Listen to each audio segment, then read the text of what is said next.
In this CineGuru MAX tutorial, we're going to take a look at how you can use image triggers to display sprites and image sequences over your cinematics.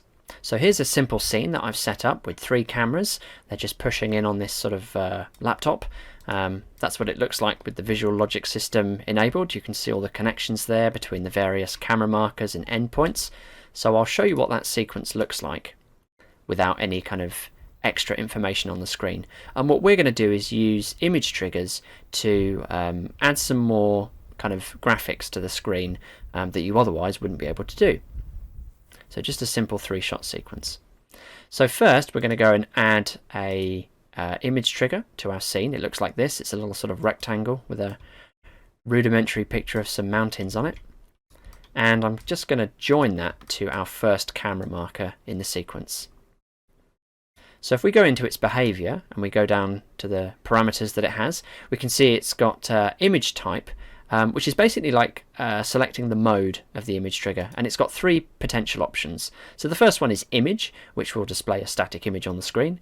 Second one is sequence, which will display like a sequence of images, like an animation.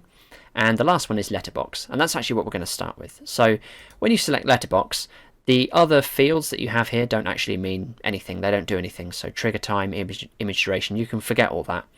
Letterbox applies black bars to the top and bottom of all of the cameras in the sequence, and in fact all of the sequences in the level. So if I now show you the cinematic, you can see we've got these nice kind of black bars top and bottom, and they're in 2.39:1 aspect ratio, proper cinemascope, so they look nice and cinematic and true to life. And if we were to have another cinematic kind of over here somewhere and the player were to activate that separately, because we've got one image trigger somewhere in the level that's connected to a camera, it will actually display those black bars on the other cinematic as well. So that can be quite useful. So now let's add another image trigger, and we'll connect this one up to our second camera. And this one, we're going to change its image type to, well, we're going to keep it at image. So this displays a static image on the screen, and you can see underneath we've got a little field here where we can select an image, and we do actually include a few little test images with CineGuru MAX, and the one I want is this one, created in CineGuru MAX. And you can see you get a little preview there of what it looks like. There's also some other parameters underneath that we can tweak to our liking. So the shot that we've got here is 3 seconds long, and we don't have to have the image display immediately as the shot begins. We could delay that triggering by, let's say, a second. So what we're saying now is for the first second of the shot there won't be an image on screen, and then for the rest of the shot there will be. And we can actually set how long that image is displayed on screen for by changing the image duration parameter. So let's say it's on screen for 3 seconds. So I'm just going to double check actually that that shot is the right length. Yeah, it's a 4-second shot. So 1 second into the shot, our picture will display, created in CineGuru MAX, and it will display for the remaining 3 seconds of the shot. So let's take a look at that. See our letterbox there. And then there we go. We've added our image over the top. So that can be useful for credits or just kind of static title cards and things. But there is one more mode, and we did kind of preview that a little bit earlier. So we'll add another image trigger to the sequence and connect that to our third camera marker. And this time we're going to change the image type to sequence. So with sequence, what we're looking to do here is show a sequence of images in rapid succession to give the illusion that we're showing perhaps a video or an animation. So when we go into our image file and select our sort of first image in a sequence, we need to go right to the very beginning, and we need to select whatever that first image is. So you can see I've got quite a few here that all form part of a sequence. I think it's 56 frames long. So a quick note on image sequences.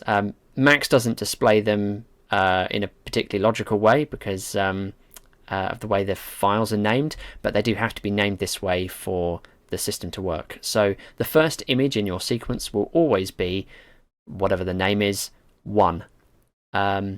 Some image sequences in other programs work with 0 being the first frame, but for CineGuru MAX, 1 is always the first frame. And then obviously it counts up 2, 3, 4, 5, 6, as many as you want. And the system will read all of the rest of the images in that sequence, provided you select the first one. So it's also worth mentioning that some programs, when they create image sequences, they might, if the frame count goes into, let's say, the hundreds, they might be tempted to kind of put the file name as 001. That won't work. It has to be 1, 2, 3. It can't be 01, 02, 03, or whatever. So you just need to make sure. Sometimes it takes a bit of renaming to kind of get this right, or you just need to change your export settings. This little sequence here was created in Adobe After Effects, and yeah, you just have to make sure that you're quite hot on the file naming of everything.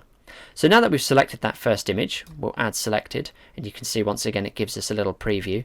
This little animation will display like a 1, 2, 3 with a little kind of animated square around each one, just so you can see that it kind of animates. So we now need to do a little bit of maths. So our level is locked to 60 frames a second. So a second is 1,000 milliseconds, and that means that 1/60th of that is, well, 16.6. Let's say, for argument's sake, 17 milliseconds. So every 17 milliseconds, we're going to want to change the image that's displayed on the screen. So the first thing I'm going to do is, back over in CineGuru MAX, I'm going to change our frame time to 17. So, like I say, every 17 milliseconds, we want to change to the next image in the sequence. Now, we also know that the sequence is 50, I think it's 56 frames long. So it's 56 times 17. So that gives us 952. So our sequence is 952 milliseconds long. So it's actually going to kind of complete in less than a second. So it's going to run very, very quickly. So if we were to put in 0.952, our sequence would only play once, and then that would be it.